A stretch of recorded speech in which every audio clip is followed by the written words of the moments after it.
Oke pemirsa, kita bahas dulu apa namanya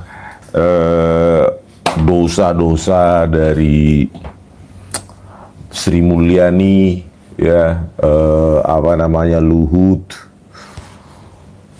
dan Jokowi yang membuat sekarang Indonesia terpuruk, ya, kondisi perekonomiannya karena ketiga orang itu, ya, Sri Mulyani, Luhut Binsar Panjaitan, dan Jokowi yang membuat proyek-proyek mercusuar, proyek strategis nasional lah, IKN lah, WUS lah, semua membuat kita itu hancur, ya, ekonomi, ya, ekonomi pembangunan berbasis hutang yang dibangga-banggakan, yang membuat negara ini hancur.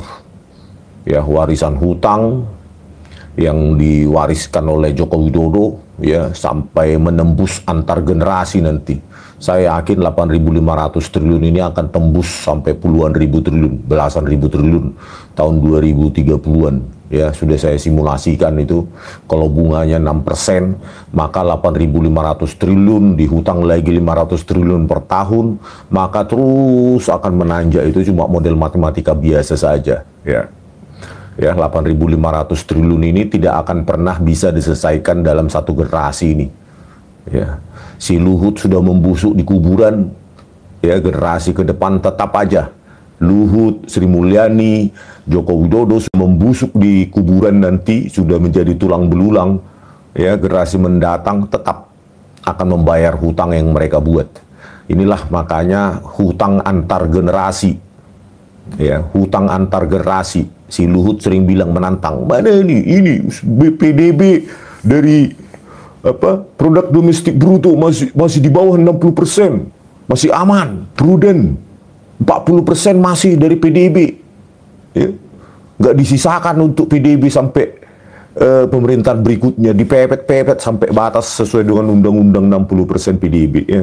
Jadi cuma menggunakan kalkulasi persentase, matematika sederhana, plus minus kali bagi, ya.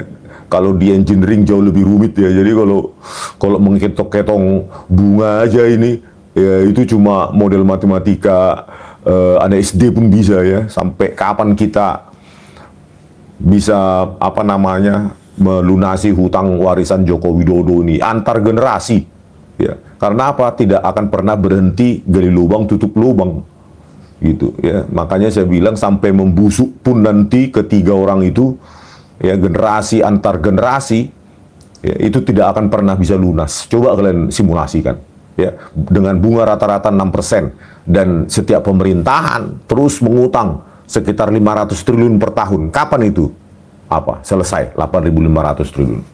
Ya, coba kalian simulasikan sederhana. Itu bahkan nambah 2035, 2040 itu jadi belasan triliun. Kalau PDB-nya nggak naik, ya, karena persentasenya kan terhadap PDB, ya, katanya apa, produk domestik bruto. Ya, kalau ekonomi nggak naik, nggak ada pembangunan, nggak ada progres, maka PDB di situ-situ aja, sementara hutang menumpuk, ya, dengan cepat itu syarat 60% dari PDB itu selesai itu. Jadi negara penyakitan kita seperti Yunani, ya, negara bangkrut. Greece, ya kan, Yunani yang sekarang bangkrut. Coba ini saya kumpulkan dan saya analisa sebagai ekonomi amatir lah, ya, ekonom amatir, cuma pakai angka-angka plus minus kali bagi. Kalau kalian bertentangan dengan apa saya, ya udah, kalian argumentasikan di video kalian. Ini kan argumentasi saya sebagai ya, pakai model matematika biasalah, plus minus kali bagi persentase oleh Nido. 5 operator, ya, 5 operator matematika saya pakai, ya. Kalau di masa depan ditanya, apakah tidak ada pengawas ketika itu, Dewan Pengawas? Ya, pengawas kan nggak ada program menteri, yang ada program presiden. DPR. Yep, ya itulah.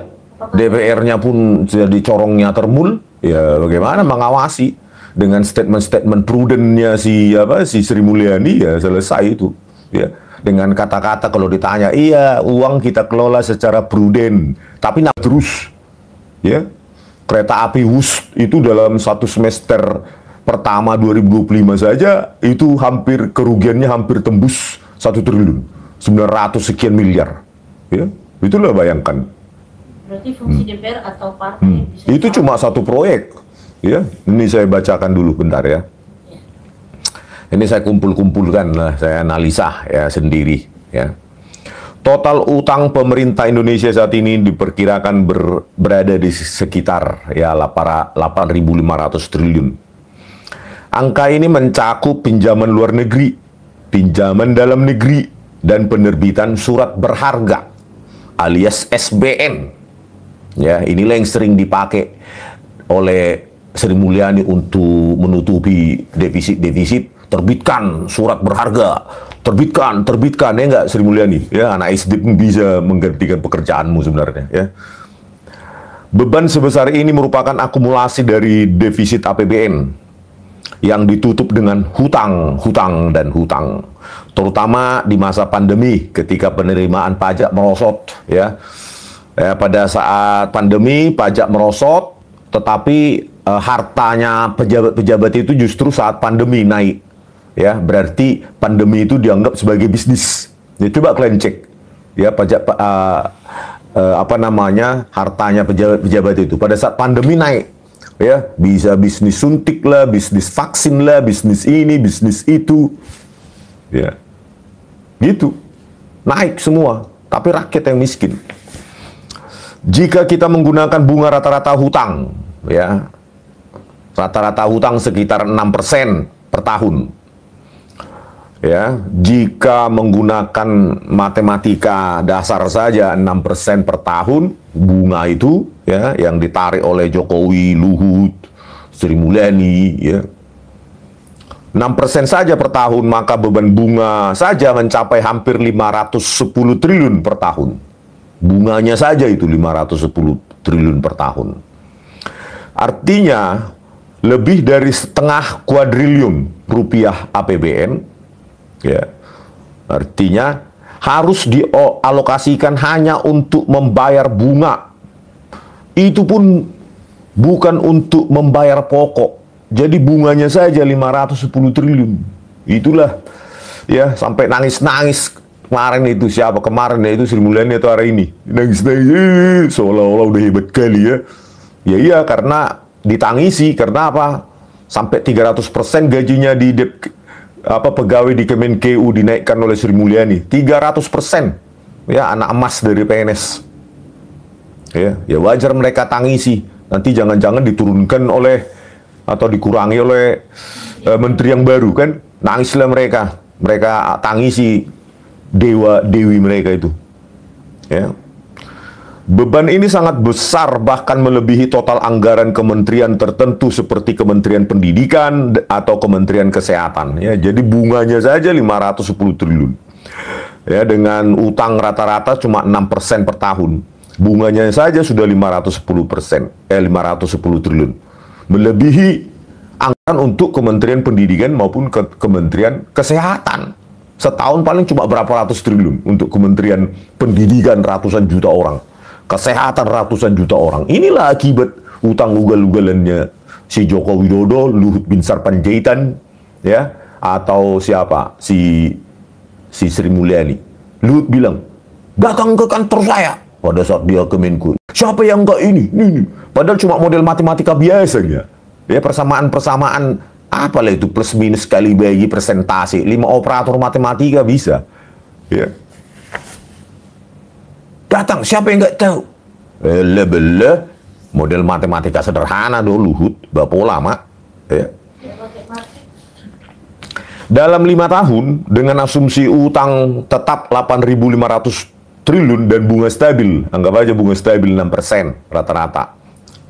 Total bunga yang harus dibayar dalam 5 tahun ke depan mencapai lebih dari 2.500 triliun. Inilah dampaknya. Karena 5 tahun, bunganya saja 510 triliun per tahun. Kalau 5 tahun ke depan, itu 2.500 triliun, hampir sama dengan APBN kita, 3.000 triliun. Itu cuma bunga. Ya, bunga 5 tahun, hampir menghabiskan APBN 1 tahun. Gitu. Itu lo bayangkan, logika matematika sederhana aja lah, di mana lah prudennya perhitungan kayak gini, ya. Itu ya 2.500 triliun itu ya bunga untuk 5 tahun itu ya, bunga dari utang 8.500 triliun dan bunga 6% ya. Jadi yang harus dibayarkan dalam 5 tahun tuh 2.500 triliun. Itu sama saja dengan menghabiskan 2 kali lipat APBN pendidikan nasional hanya untuk melayani bunga hutang. Generasi mendatang akan menghadapi ruang fiskal, artinya ya duit mencekik lah, gitu ya kan. Generasi mendatang, ini utang antar generasi nih. Jangan kalian pikirkan Prabowo Subianto bisa melunasi hutang sebanyak 8.500 triliun. Nggak mungkin. Mau cara apa coba kalian apa? Siapapun presidennya. Saya bukan merendahkan Pak Prabowo Subianto lah. Siapapun presidennya. Ini butuh mungkin berapa puluh presiden ini baru bisa kalau berhasil ya, akibat hutang menggunung dari si Luhut Binsar Panjaitan ya, si Tritunggal ini, Sri Mulyani dan Luhut ini. Jika pemerintah ingin melunasi pokok utang sekaligus bunga, maka setiap tahun harus menyediakan lebih dari 1.200 triliun. Pokok dicicil rata-rata 20 tahun plus bunga. Ya iyalah, ya kan? Kan bunganya aja 510 triliun, terus pokoknya lagi belum. Ya pokoknya ya sekitar 1.000 sekian triliun lah per tahun kan. Jumlah ini bisa menggerus setengah dari APBN. Ya, akibatnya pembangunan baru akan semakin sulit dilakukan. Ya wajar pembangunan ketika Prabowo Subianto ya tidak akan sehebat atau semercusuar Joko Widodo ya, karena dia akan mengerem pengeluaran untuk fokus membayar hutang dari membayar bunga dan pokok hutang dari utang-utangnya Joko Widodo dan Luhut dan Sri Mulyani. Ini hutang akan antar generasi nih. Antar generasi, coba tanya Sri Mulyani coba. Kapan lah itu bisa dilunaskan 8.500 itu? Sampai dia mati membusuk di tanah, ya, rakyat tetap membayar hutang yang dia buat sebagai Menteri Keuangan. Ya. Coba simulasikan dulu, coba. Saya pakai logika matematika sederhana aja ini, nanti saya tunjukkan modelnya. Ya, pakai laptop. Simulasi sederhana menunjukkan bahwa bila utang 8.500 triliun dibiarkan tumbuh dengan tambahan hutang 500 triliun per tahun, ya, jika pemerintahan berikutnya termasuk Prabowo Subianto ini ya, utang sekarang 8.500 triliun. Tetapi pemerintahan berikutnya termasuk yang sekarang, karena gali lubang tutup lubang akibat membayar hutang dan bunga pokok, bunga hutang oleh utang yang dibuat Joko Widodo, dan dia tetap hutang ya 500 triliun saja per tahun ya. Maka pada tahun 2030 hutang Indonesia bisa menembus 12.000 triliun. 2030 itu berapa tahun lagi? 5 tahun lagi. 5 tahun lagi hutang Indonesia akan tembus 12.000 triliun. Jika laju pengutangan utang baru ini hanya 500 triliun per tahun. Jadi kalau tambah hutang 500 triliun dihutang oleh Prabowo Subianto dan the next presiden 500 triliun per tahun, maka tahun 2030 akan menjadi 12.000 triliun. Gitu. Itu model matematika biasa saja itu, Luhut Binsar Panjaitan. Nggak perlu itu model matematika anak SD itu bisa. Kalau saya di kampung saya dulu di Dolo Ulu, bisa itu. Nggak perlu Menko Marinvest membuat model matematika kayak gitu. Ya. Ya, soal-soal matematika tingkat SD SMP itu.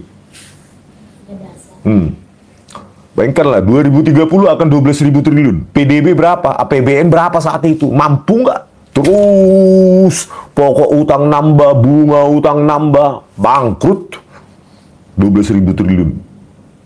Pruden katanya si Sri Mulyani, bersembunyi di balik kata pruden. Tapi rakyat makin miskin tuh 100 juta lebih. Masyarakat Indonesia miskin, tetapi pejabatnya kaya-kaya. ya. Kalau di rumahnya itu pejabat-pejabat itu kayak showroom semua mobil itu, nggak cukup 1 atau 2, 10 mobil itu, mobil-mobil mewah. Ya. Dari mana lah itu dari gajinya itu?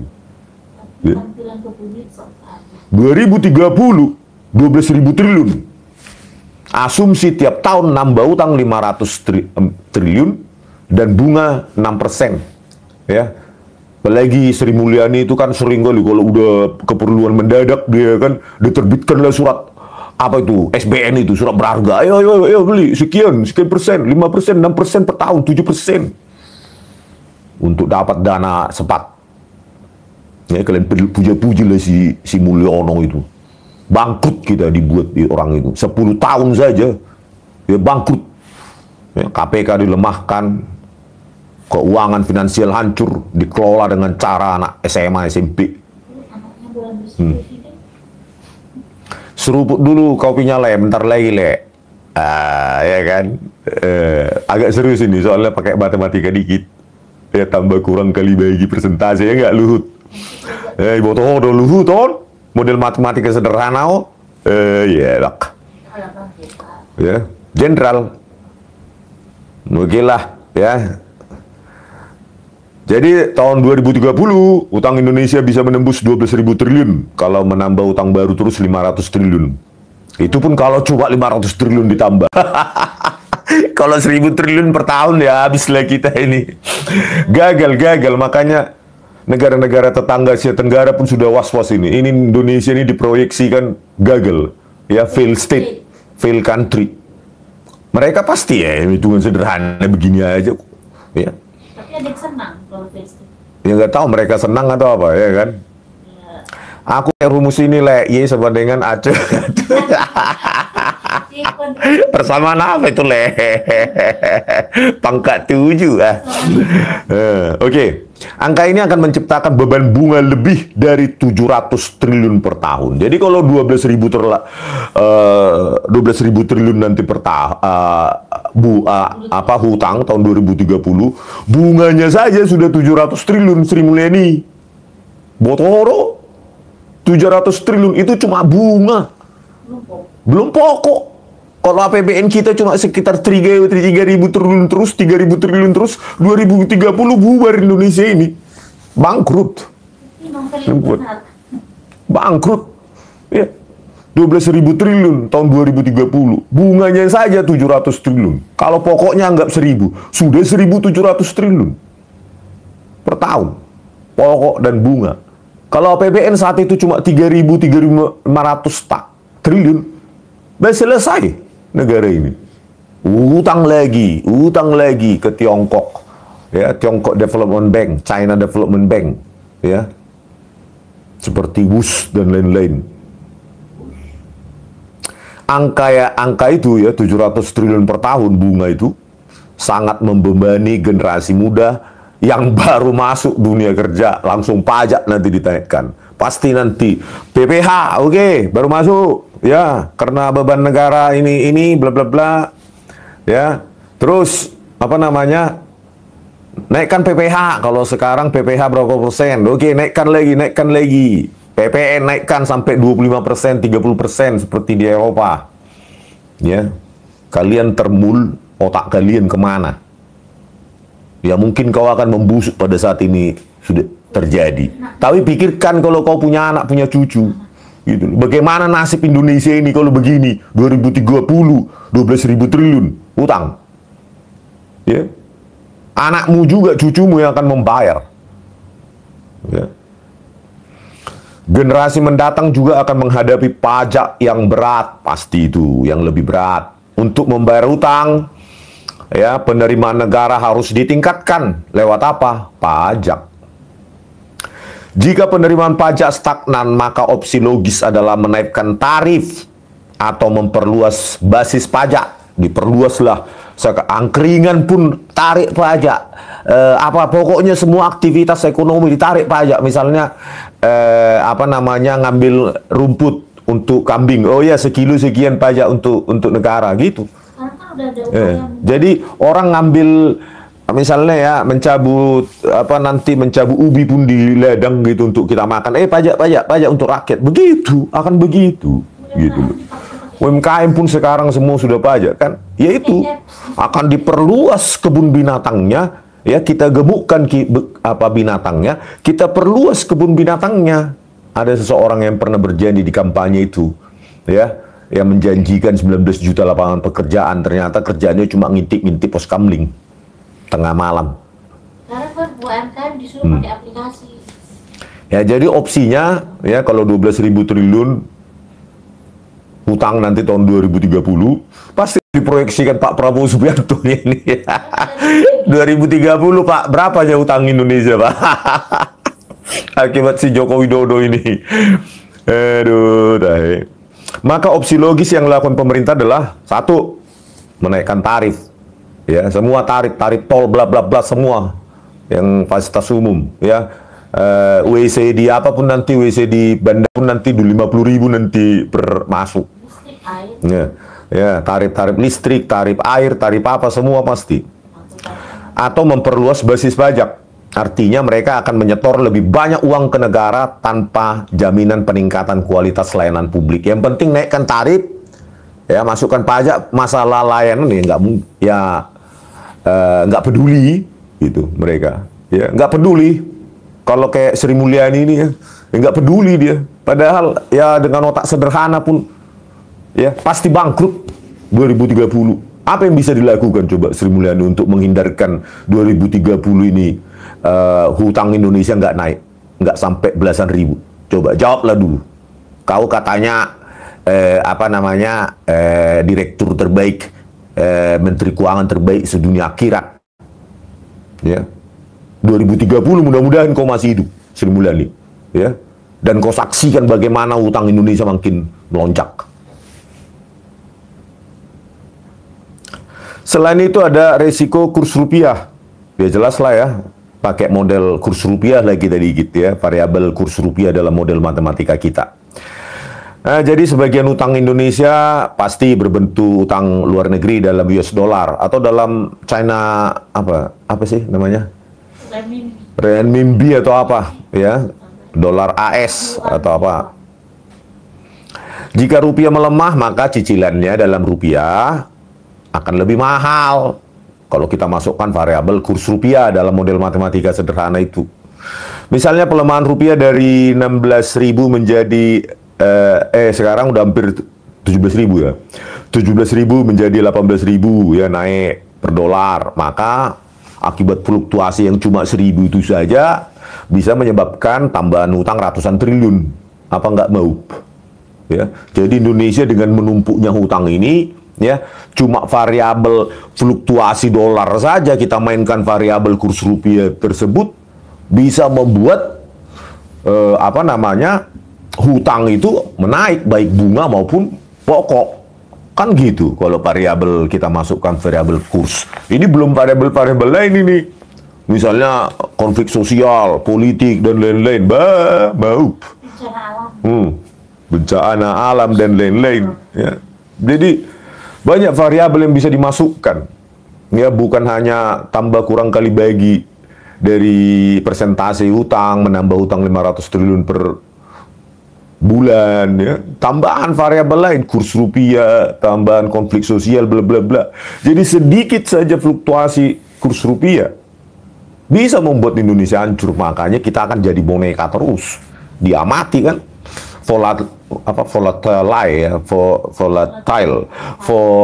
Volatilitas, ya, kerapuhan dari model ekonomi itu pasti sudah diamati ekonom tingkat dunia. Ini utangnya menumpuk, ini kasih aja kayak gini, goyangnya negaranya itu hancur, pecah belah, ya, akan kita bagi-bagi nanti, gitulah, ya. Kalau enggak jadi negara budak, kalau enggak mau dipecah begitu. Ya cuma model matematika sederhana gitu aja kok. Coba Luhut, ya, masukkanlah model matematika sederhana, masukkan variabel tadi itu, ya, dengan 12.000 triliun utang. Ya, apalagi nih, ya, kegemaran Sri Mulyani akan obligasi alias surat berharga membuat masyarakat ikut terlibat dalam pembiayaan utang negara. Ini banyak ini dibilang para ekonom. Bank dana pensiun dan investor domestik membeli obligasi pemerintah itu. Meskipun terlihat aman, sebenarnya ada resiko di mana dana yang seharusnya bisa masuk ke sektor produktif malah tersedot ke utang negara. Ya, harusnya dana-dana itu diinvestasikan ya untuk pertumbuhan ekonomi, tapi justru masuk untuk membayar membeli SBN negara untuk membayar utangnya. Ya, kacau dah. Jadi uangnya keluar dari negara. Nah, itulah ya. Dari sisi rasio saat ini utang Indonesia sekitar 40% dari PDB. Ya. Nah, masih aman katanya Luhut. Masih 40%. Belum sampai 60% dari PDB, aman utang Indonesia. Wih, hebat Luhut. Memang masih di bawah batas aman 60%, namun generasi mendatang akan menghadapi masalah. Jika PDB tumbuh lambat, ya, kalau PDB-nya tumbuh lambat, apalagi KKN, penegakan hukum hancur, investasi nggak ada, PDB akan kurvanya ya akan naik lambat. Sementara utang terus naik, ya, utang terus naik, PDB merangkak akibat penegakan hukum yang hancur. Dengan pertumbuhan ekonomi 5% saja dan tambahan utang 500 triliun per tahun, ya, jika ekonomi tetap 5% per tahun, tetapi pemerintah tetap mengutang 500 triliun per tahun, maka dalam 2035 ya, rasio utang terhadap PDB itu akan mencapai 60%. Mau. Ya, itulah produksinya si Luhut. Ya, si Luhut, Jokowi, mana dipikirkan kayak gitu. Ya, Luhut mau membantah ini data saya. Model matematikanya aja pakai Python sederhana, gampang itu. Ya. Sekarang dibilang 40%. Ya. Tapi kalau melambat ini, set, ya, PDB-nya lambat, utangnya nambah terus. Ya jelaslah, rasio persentasenya ya pasti sampai 60%. Saya perkirakan tahun 2035, 60%. Ya. Tahun 2035, total hutang terhadap PDB itu 60%. Mau. Tentu beban bunga yang besar juga menekan anggaran sosial. Ya. Jika bunga 510 triliun tahun ini, ya 2025 sampai tahun ke depan, ya. Kalau tahun ini saja 2025 bunga 510 triliun dipakai untuk dialokasikan untuk pendidikan, kesehatan, dan bantuan sosial, maka semuanya itu akan tergerus untuk dana pendidikan, kesehatan, bantuan sosial. Jadi simulasi saya menunjukkan bahwa setiap bunga 1%, ya, bisa memangkas alokasi untuk membangun ribuan sekolah atau rumah sakit baru. Ya. Generasi mendatang juga akan menghadapi dilema fiskal. Pagudaku utang, kebanyakan hutang. Ya tentulah ya, kalau orang juga gajinya 3 juta, utangnya 2 juta ya, pastilah ya kemana-mana pun dia nggak bisa apa-apa. Itulah yang terjadi di Indonesia ini. Ya, jadi generasi mendatang akan ada 2 opsi. Ya, jika pemerintahnya besok ya setelah kita mati di tanah, ya pemerintahan berikutnya akan ada 2 opsi. Mereka ingin melunasi utang lebih cepat, maka belanja atau anggaran untuk publik, kesehatan, pendidikan ya pasti tergerus, ya dipotong secara drastis. Tapi jika pemerintahan ke depan, ya ke depan maksudnya, karena ini antar generasi, ya akibat utangnya Jokowi ini, maka jika dia membayar cicilan minimum, maka utang akan terus membengkak dan membengkak dan membengkak, bunga berbunga dan berbunga. Inilah yang disebut dengan perangkap. Kalau dalam model matematika, menjadi bunga itu seperti eksponensial menaik nanti, sudah uncontrol ini kalau dalam logika matematika, ya tidak bisa lagi dikendalikan ini. gitu ya. Ya kalau orang ekonomi bilangnya apa sih, perangkap fiskal mungkin ya, perangkap fiskal. Kalau dalam model matematika ini eksponensial menaik ini, udah nggak jelas lagi ini, sudah non linear, sudah nggak bisa dikendalikan ini kecepatan eksponensial utang ini dan bunga utang. Nah ada simulasi optimisnya lah, itu simulasi normal ya. Misalnya ada presiden yang hebat. Ya, penegakan hukum luar biasa bagus dan investasi naik, adalah kita kasih simulasi optimis. Jika Indonesia mampu meningkatkan penerimaan pajak hingga 18% dari PDB, ya, padahal saat ini hanya 10-11%, maka pembayaran hutang bisa lebih terkendali kalau 18% dari PDB tiap tahun penerimaan pajak. Ya. Namun reformasi perpajakan sangat sulit dilakukan sehingga generasi mendatang mungkin tetap harus berhadapan dengan rasio penerimaan yang rendah. Itu simulasinya. Belum lagi resiko politik juga muncul. Bla bla bla. Ya inilah yang saya bilang, resiko politik, kurs, geopolitik dan segala macam itu variabel. Ya mungkin dalam sebuah model matematika ya mungkin perlu 10 faktor atau 10 variabel dimasukkan. Ya. Dan itu nggak pernah itu disimulasikan di depan mata kita di TV gitu oleh Sri Mulyani. Ya, diproyeksikan nanti tahun 2030 berapa utang kita dengan variabel misalnya kurs rupiah sekian, geopolitik, politik dalam negeri, politik ASEAN, politik apa, nggak pernah gitu. Ya. Cuma jawabannya apa? Prudent. Itu aja jawabannya, seolah-olah bodoh kita semua.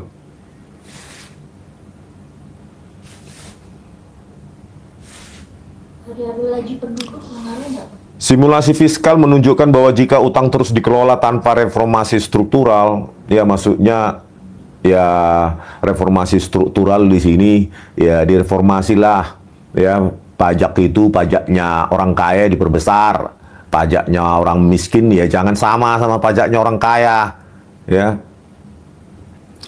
Ya maka pada tahun 2045 saat Indonesia merayakan 100 tahun kemerdekaan, beban utang kita akan mencapai 15.000 triliun. 15.000 triliun. Coba Pak Prabowo, benar nggak Pak Prabowo Subianto? Nih goyang-goyang ini. Maklum lah ini. Jadi 2045 Indonesia Emas ya. Kalau begini-gini aja kita ya utang terus, itu anggapan 500 triliun utang baru tiap tahun ya. Ya 15.000 triliun lah 2045. Benar nggak Pak Prabowo Subianto? Benar kan? 2045. Indonesia ampas jadinya, bukan Indonesia emas ya. Generasi emas, Indonesia emas, yang diharapkan generasi emas saat Indonesia emas itu justru dibebani oleh APBN yang penuh cicilan. Cicilan. 2045 anak kalian sekarang usia berapa? SD, SMP. Maka 2045 ya sekitar 20 tahun lagi lah ya. 20 tahun lagi maka dia masuk masa produktif. Nah, dia disitulah semua terus pajak-pajak itu akan perbesar. Mungkin PPH bisa sampai kayak pajak penghasilan kayak di Eropa ya, 20, 30%, 40%. Ya. Jadi Indonesia ampas 2045 ya. Oke, beban ini tidak hanya berupa angka tetapi juga berupa hilangnya kesempatan ya. Uang untuk membayar utang seharusnya bisa digunakan untuk membiayai riset, inovasi teknologi dan beasiswa.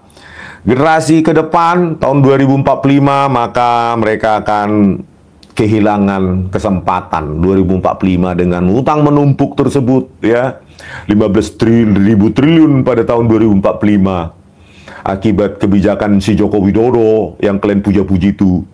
15.000 triliun lah nanti utang Indonesia ampas 2045. Maka generasi ke depan, generasi pada tahun itu adalah generasi yang kehilangan daya saing karena semua akan membayar hutang. Lihat sekarang Yunani, ya, apalagi di era ekonomi digital saat itu, pasti fiskal Indonesia alias APBN Indonesia akan bergeser untuk prioritas membayar bunga utang dan pokok utang.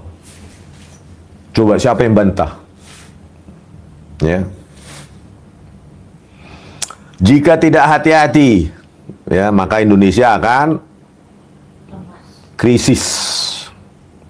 Meskipun belum tentu terjadi, tetapi resiko itu tetap ada.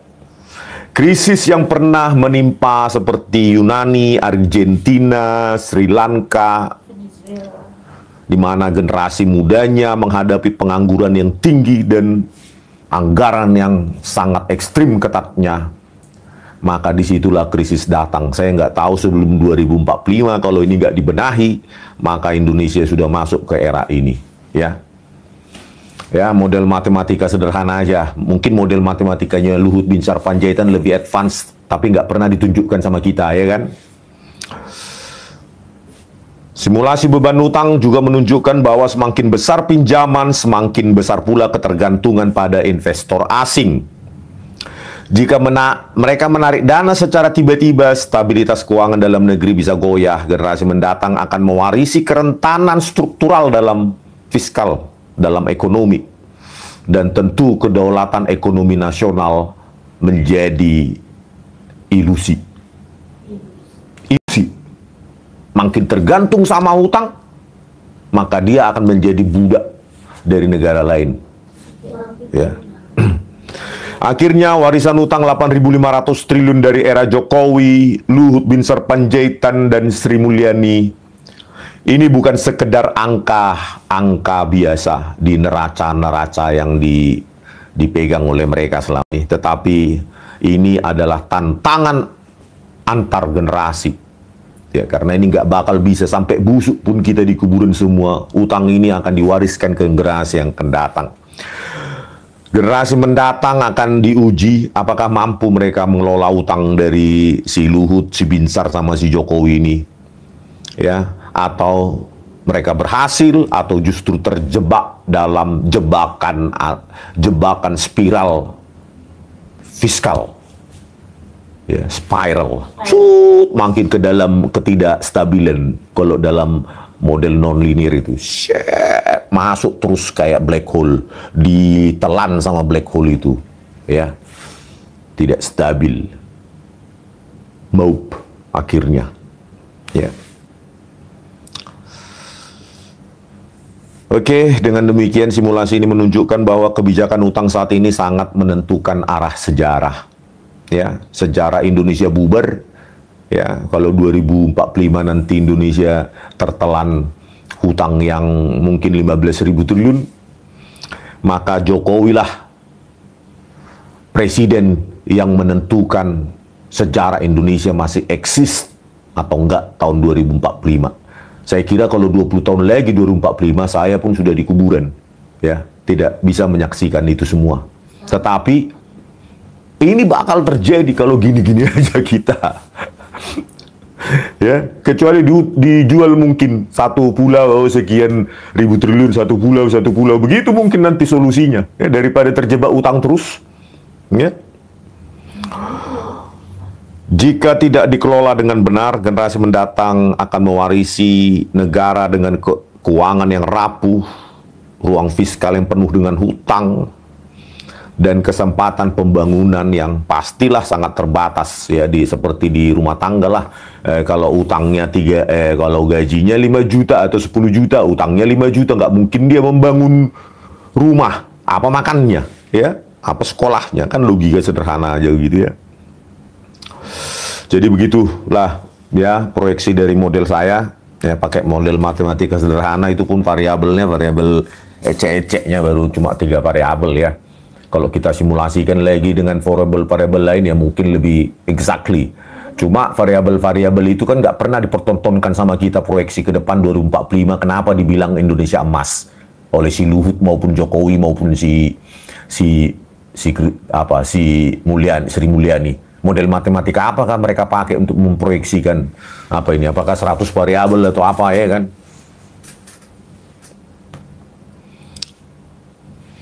Oke, ada tanggapan kalian? Atau kalian juga bingung dengan apaan saya?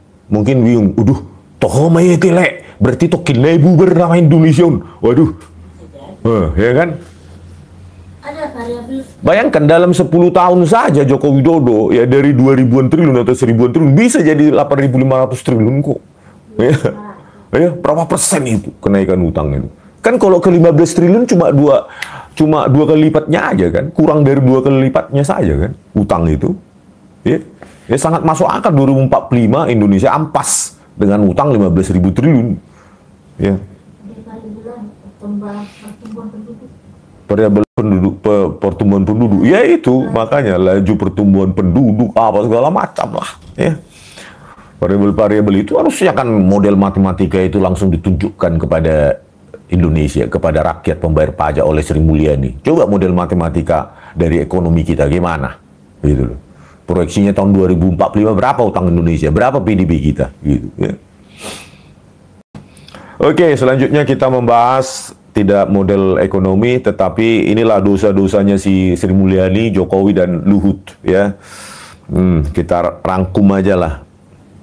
Tentang beban utang akibat kereta cepat Jakarta-Bandung yang dibangga-banggakan oleh si Luhut, ya, alias WUS.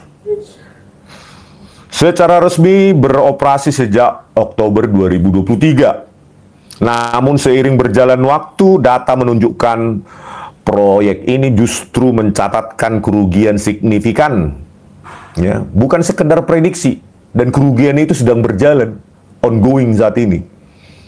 Pada semester 1 tahun 2025, PT Kereta Api Indonesia (KAI) menanggung kerugian hampir 951,48 miliar dalam 6 bulan pertama 2025. Hampir 1 triliun kerugian dari WUS itu. Coba bayangkan. Siapa yang nanggung? Ya ujung-ujungnya nanti BUMN KAI akan menanggung, akhirnya minta pajak. Ya BUMN, itu pasti itu.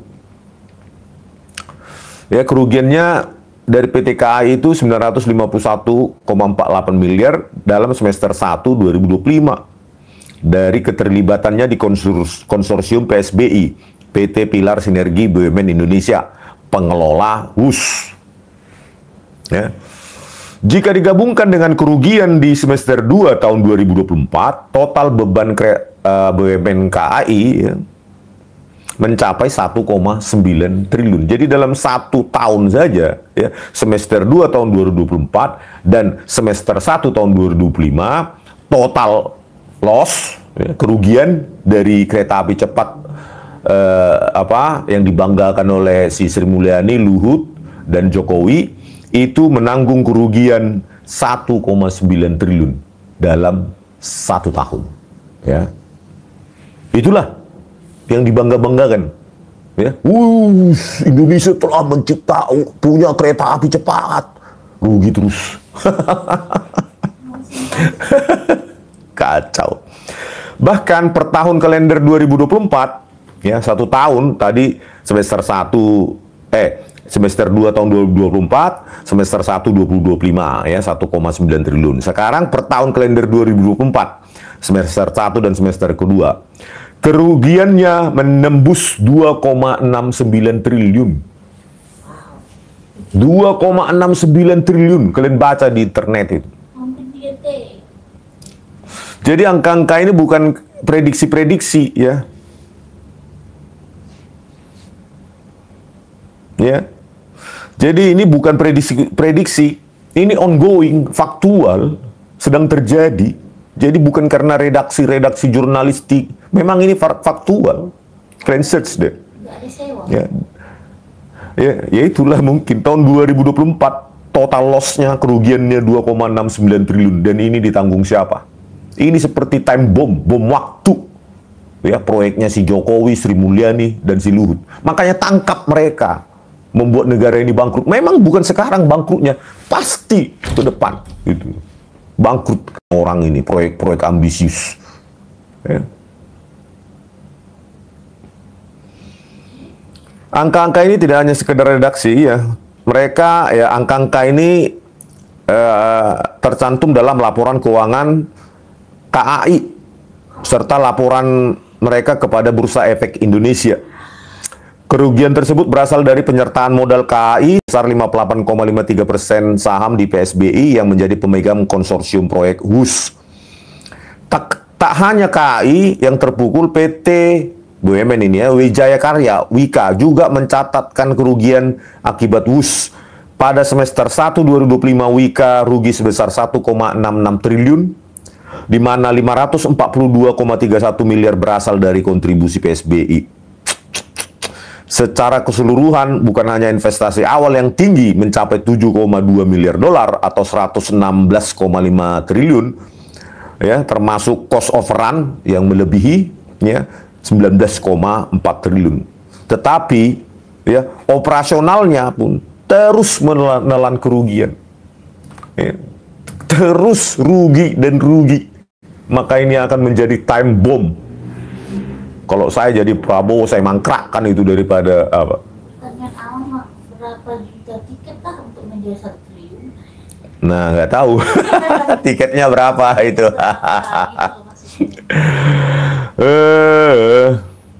KAI sendiri menyatakan kondisi keuangan dari proyek HUS sebagai semacam bom waktu yang bahkan membutuhkan restrukturisasi hutang ya melalui Danantara alias Kementerian Badan Pengelola Investasi. Jadi minta tolong, help. Kami sudah nggak sanggup lagi, kata KAI, menanggung beban hutangnya si HUS ini. Minta tolonglah, cicilan saya direndahkan, restrukturisasi dong, katanya kepada Danantara. SOS, save our souls, ya kan? Kacau. Aduh.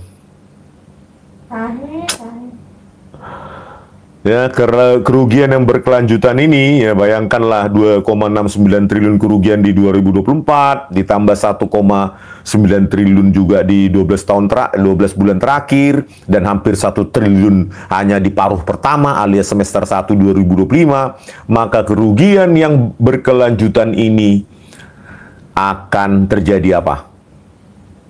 Akan terjadi tumpukan hutang, entah siapa yang nanggung. Mungkin Danantara BUMN. Ya, BUMN lain yang menanggung BUS. Ya, mungkin. Itulah yang terjadi untuk BUS ya. Yang utang-utang itu. Nah, jadi biar kalian tahu lah ya, proyek-proyeknya si Luhut, si Sri Mulyani, si Jokowi utang. Rugi pula. Ya. Sudah utang dari APBN, minjam dari China Development Bank, operasionalnya pun nggak nutut. Entah sampai kapan lah itu utang itu bisa terbayarkan, sementara operasionalnya pun rugi. Dalam 1 semester pertama aja tahun 2025, ruginya sudah 1 triliun, hampir. Ya. Oke, berikutnya, ya dosa-dosanya si Sri Mulyani ini. Ya. Gaji di Kemenkeu, biar kalian tahu. Ya, gaji pokok Kemenkeu seperti PNS lain mendapatkan gaji pokok berdasarkan golongan dan masa kerja kalau gaji pokok ya, sesuai dengan PP nomor 15 tahun 2019 ya, sebelum kenaikan 8% di 2024 ya. Golongan 3A 2,5 juta sampai 4,2, golongan 4E yang tertinggi ya 6 juta sampai 7 juta itu gaji pokok. Ya, gaji pokok di pegawai Kementerian Keuangan, pimpinannya si Sri Mulyani ini sama kalau gaji pokok dengan PNS lain. Tapi, tunggu dulu, tukinnya ya dimanjakan oleh Sri Mulyani. Ya. Yang pegawai ke Kemenkeu terlihat lebih besar gajinya adalah tukin. Sri Mulyani menekankan tukin sebagai imbalan berbasis kinerja. Dan di Kemenkeu nominalnya memang salah satu yang tertinggi di antara instansi pemerintah. Menurut peraturan Presiden tahun 2014 ya, yang ditandatangani Jokowi tentang tukin Kemenkeu, ya, gaji terendah tukinnya 2,5 juta per bulan. Grade 1 itu, grade 9 eselon 3 27 juta per bulan. Grade 16 eselon 1 pejabat tinggi media 46 juta per bulan tukinnya. Grade 27, pejabat paling tinggi, misalnya Dirjen di Kemenkeu, ya, bisa tembus sampai 117 juta per bulan. Ada dosen ya? Ya, 117 juta per bulan. Belum gaji pokok tadi 7 juta, ya. Belum tukin 117 juta. Ya. Jadi artinya tukin pegawai Kemenkeu bisa 5-20 kali lipat dari gaji pokok. Kaya kan? Makanya nangis mereka melepaskan Sri Mulyani tadi atau kemarin. Ya. Tunjangan lain selain gaji pokok dan tukin, pegawai Kemenkeu juga mendapatkan tunjangan keluarga, tunjangan jabatan struktural fungsional, misalnya auditor dapat fungsionalnya, analis keuangan, pemeriksa pajak, bea cukai, dan lain-lain. Ada uang makan dan lembur atau lembur, THR, gaji ke-13 dibayar penuh termasuk tukin sejak 2022. Ya, contoh ya, saya lakukan simulasi. Contoh seorang pegawai baru di Kemenkeu, lulusan S1, ya, golongan 3A, grade 5, gaji pokok 2,8 juta, tukin grade 5 5,4 juta. Tunjangan keluarga dan lain-lain 500.000, take home pay-nya langsung 8,7 juta. Ya. Itu minimal itu, belum yang lain-lain saya masukkan. Terus seorang auditor, analis media, grade 9, golongan 4A. Gaji pokok 4,5 juta. Tukin grade 9, 27 juta.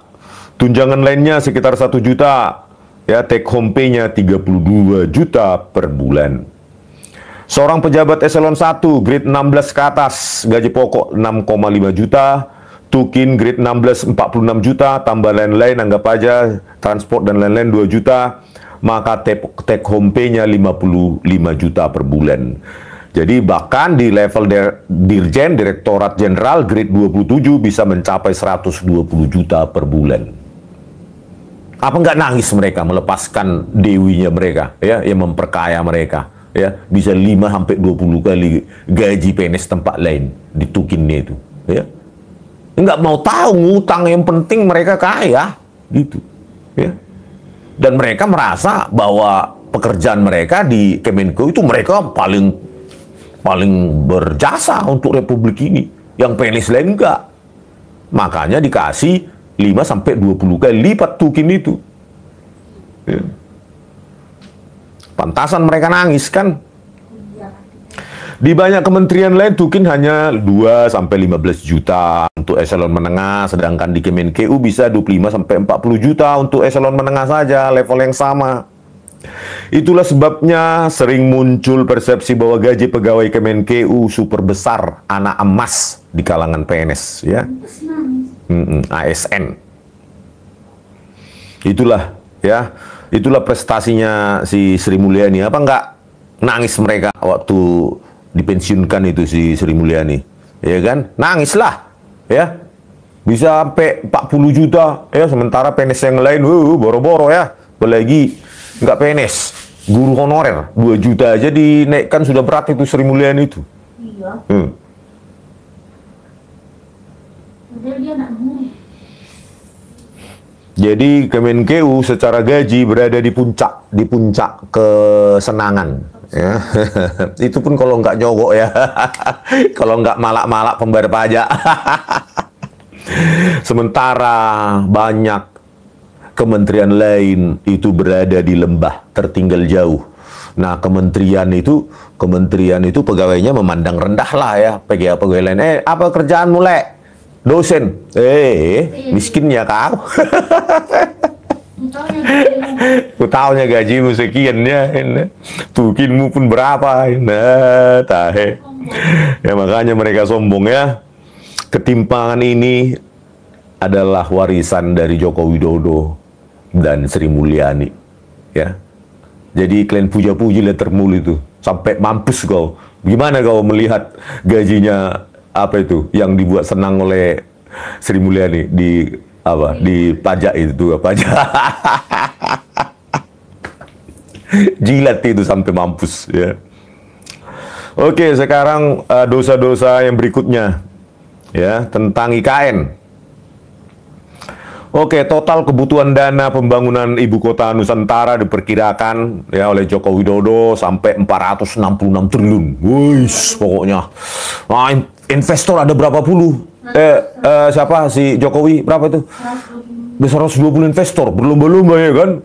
Oh, menanamkan modal itu ya kan? Ternyata bullshit sampai sekarang. Jadi diperkirakan oleh Jokowi atau Sri Mulyani dulu 466 triliun. Tenang, ini bukan dari APBN, bro. Ini akan dari investor swasta, gitu. Ya, ilusinya, ya, ilusi imajinernya saat itu. Ya, karang-karangan biasalah, ya. Dari jumlah tersebut, pemerintah menyatakan sekitar 20-25% saja bersumber APBN. Sementara sisanya ditargetkan dari investasi swasta dan kerjasama BUMN.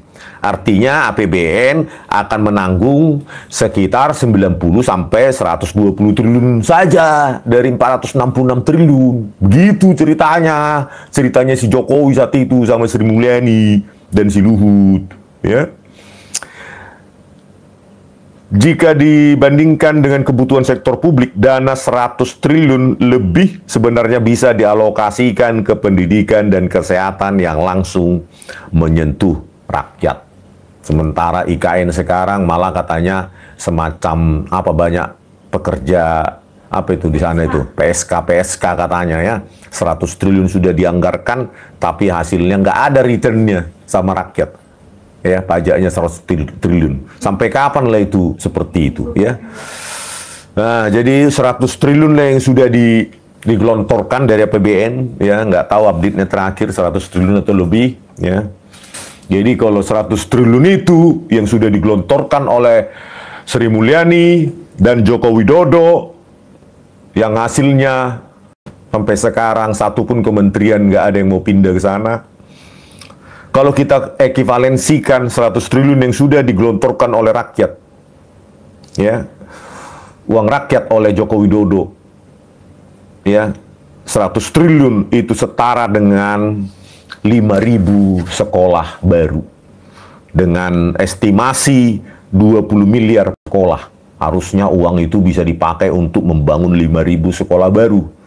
Ya, satu sekolah 20 miliar. Itulah 100 triliun. Seharusnya.